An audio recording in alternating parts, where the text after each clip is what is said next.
Arnold, quisiera preguntarte cómo está afectando el COVID-19 afectando a la población de tercera edad. Yo quisiera que hagas una comparación con los países desarrollados y los países de tercer mundo, sobre todo Bolivia, que tienen una estructura de población muy distinta. Sí, gracias, Freddy. Ya, muchos de los datos que tengo son de Holanda, pero yo creo que por el momento podemos comparar un poquito los datos por la situación. La única diferencia principal dentro de Bolivia y Holanda es que Bolivia tiene una población relativamente joven. Solo 7% de la población es mayor a 65 años, mientras que en Holanda es casi 20%. Eso también directamente está afectando los muertos aquí. Viendo los estadísticos, 94% de las personas que han muerto en Holanda son mayores a 65 años. 46% de las personas que están contagiados aquí en Holanda son mayores a 65 años, mientras solo 20% de la población es mayor. Entonces, las personas mayores a 65 años se contagian más rápido o los casos están más rápido confirmados. Veremos también que las personas mayores tienen síntomas más rápidos y es también un grupo más controlado. Una persona mayor, cuando se preocupa, más rápido va al médico, el médico más rápido hace una prueba. Pero también veremos que las personas mayores de 65 años que se contagian tienen una probabilidad de morir entre 16 y 27%. Entonces, en Holanda, eso significa que tenemos que cuidar además más a las personas de tercera edad. En Bolivia, la situación es un poquito más suave. No hay tantas personas mayores. El riesgo de que se contagie es por el momento menos. Entonces, el número de personas que van a morir en Bolivia también va a ser menos, no solo porque hay menos personas mayores de 65 años, pero también que hay menos personas de 65 años o mayor que se contagian y pueden contagiar a otras personas. Y en este momento en Holanda se estiman los últimos modelos que aproximadamente 1% de la población está o ha estado contagiada. Entonces, en un tiempo esperamos que más de 1% de la población ya está autoinmunizado por esto. Este 1%, la mayoría de ellos ni se van a dar cuenta que han estado contagiados. Los jóvenes no tenemos ningún problema, pero el problema está justo a la gente mayor. Y este también es un punto de atención para Bolivia. Cuidarlas bien y aprovechar que su población es joven. Sí, considerando que se ha dicho que esta enfermedad del COVID es 10 veces más mortal que el H1N1.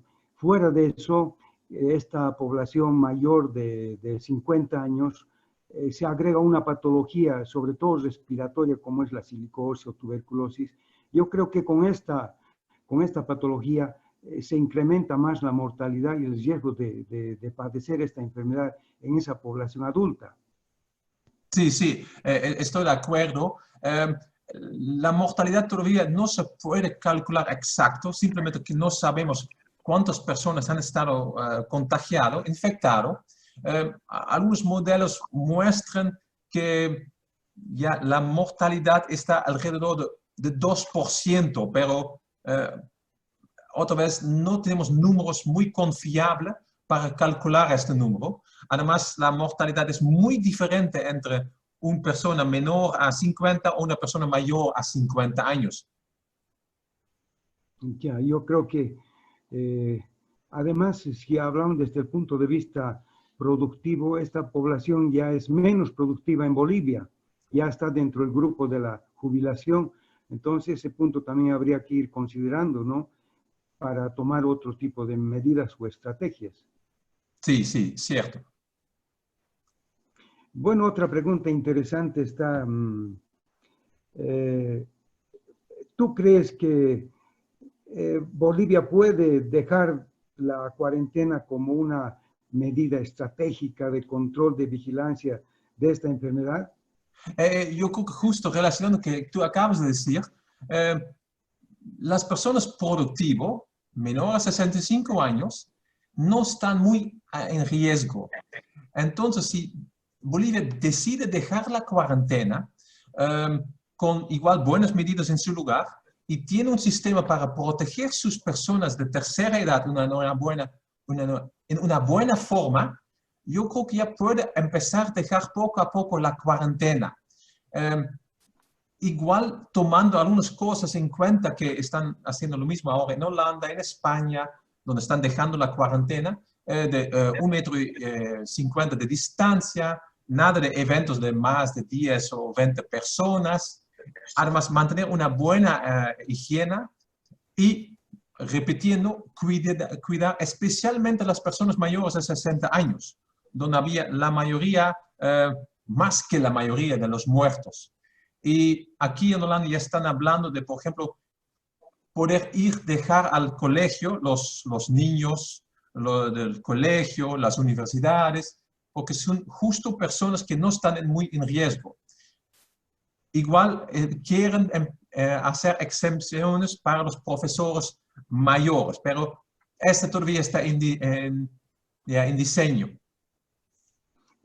Considerando este en realidad paro económico como estrategia de la cuarentena, creo que es importante considerar la relación que existe de mortalidad del COVID con otras patologías. En Bolivia, por ejemplo, una de las patologías que tiene alta mortalidad son los accidentes de tráfico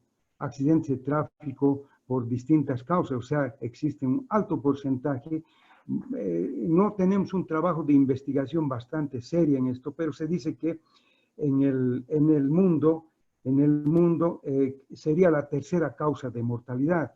Entonces, en Bolivia, por ejemplo, informes del Ministerio de Salud Pública indican que es decir, 55 accidentes ocurren en el día.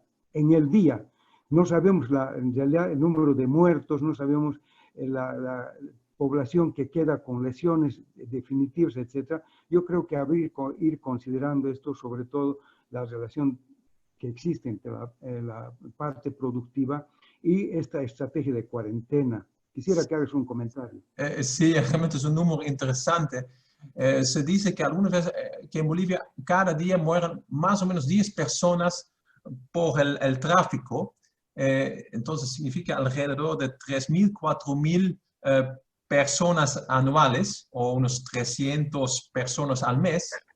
Entonces se puede decir que gracias a esta cuarentena, muy probable que menos personas han muerto en el tráfico. Entonces quizás esta cuarentena ha salvado la vida de 100 o 200 personas.